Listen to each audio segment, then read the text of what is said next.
Kali ni Ellie nak tunjukkan bukan satu tapi 4 cara kita buat cauli rice. Cauli rice ni dibuat daripada kubis bunga. Sesuai lah yang mana yang nak mencari alternatif nasi ataupun yang nak berdiet, nak kurangkan kalori, nak kurangkan karbo. Sebelum tu jangan lupa untuk like dan juga sharekan video ni, okey?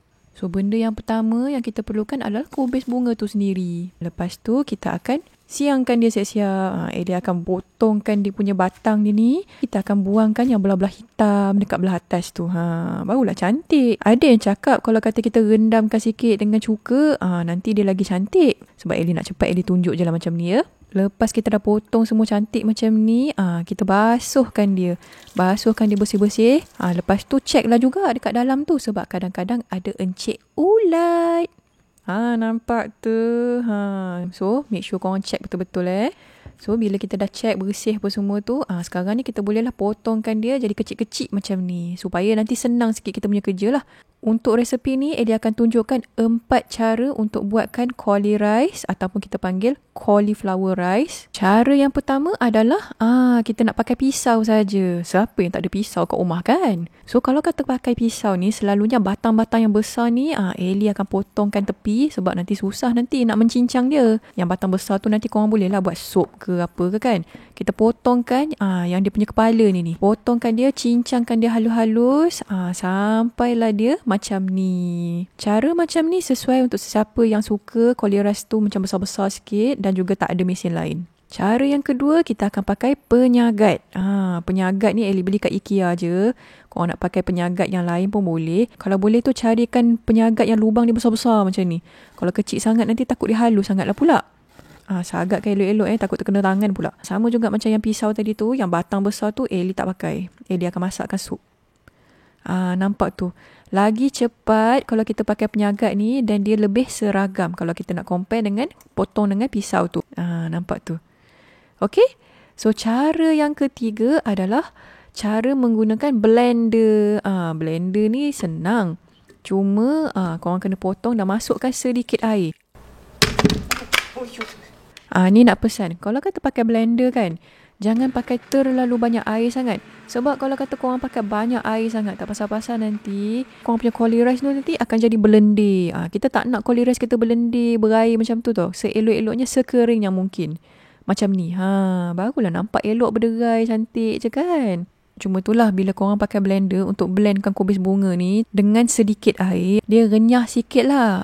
Tapi okey je. Inilah dia, namanya nasi menjadi bubur. Lawak no. Okey. So cara yang keempat adalah cara yang paling mudah, iaitu menggunakan food processor. Yang ini kalau kata korang ada bajet, Ellie memang sarankan untuk menggunakan food processor sahaja. Dengan batang-batang yang tebal macam ni pun dia boleh blend sekali harum. Lepas tu yang bestnya tak sampai 30 saat dah settle dah korang punya cauli rice tu. Cepat je kan? Dan lepas tu kita tak perlu nak letakkan sebarang air. Cauli rice ni seelok-eloknya bila kita nak buat kan, kita jangan lembabkan sangat kubis bunga tu. Sebab kalau kita punya cauli rice tu lembab sangat, dia punya rasa kubis bunga tu pun agak kuat. Sebab tu kalau boleh tu kita tak nak dia terlalu basah. Nampak tu, 4 cara dan 4 tekstur yang berbeza. Agak-agak korang suka yang macam mana? Yang kasar-kasar macam ni ataupun yang halus? Cuba tengok ni. Kalau korang tengok yang ini, nampak tu dia macam besar, pasal yang kecil pun semua. Yang ini tengok seragam je.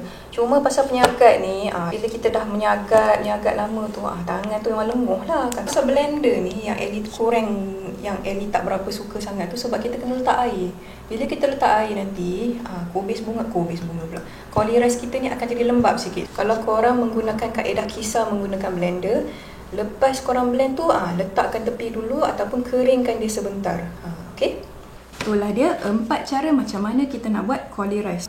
Macam mana nak buat cauli rice ni tak reti, nak beli mahal apa semua. Korang boleh buat je benda ni dekat rumah. Cara yang paling mudah dan tekstur yang paling Ellie suka adalah menggunakan penyagat. Sebab yalah, semua orang ada penyagat kat rumah kan. Dia punya tekstur dia lebih seragam kalau kita nak compare dengan bila kita potong dengan pisau tadi. Kalau korang ada bajet lebih, Ellie memang sarankan sangatlah korang beli food processor.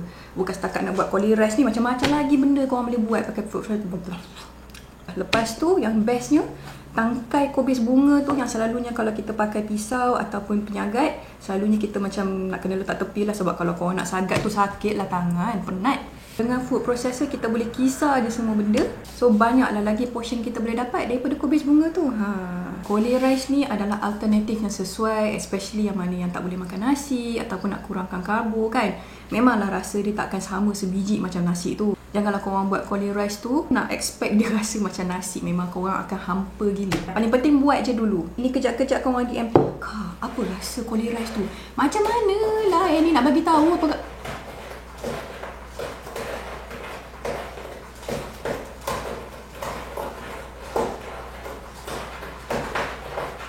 Ai, lamanya. Ada yang DM Ellie, apa rasa koli rice ni? Rasa kopi bunga lah, nak rasa apa lagi? Nanti lepas ni Ellie akan share lagi macam mana kita nak masak menggunakan koli rice ni. Banyak cara, babe. Okay? So dah tahu dah macam mana nak buat koli rice ni. Lepas ni bolehlah cuba resepi koli rice goreng kam. Ellie memang sarankan yang mana yang first time nak makan tu, cuba makan style goreng macam ni. Kan nanti senang lah sikit nak menelan. Takut setengah orang tu dia tak boleh telan rasa kubis bunga tu. Ataupun kalau lah korang rasa macam tak boleh pergi juga makan koli rice ni, boleh juga rujuk kepada 3 tips untuk mengurangkan nasi. Dekat dalam video ni Ellie tunjukkan macam mana korang boleh teruskan berdiet tapi tetap boleh makan nasi.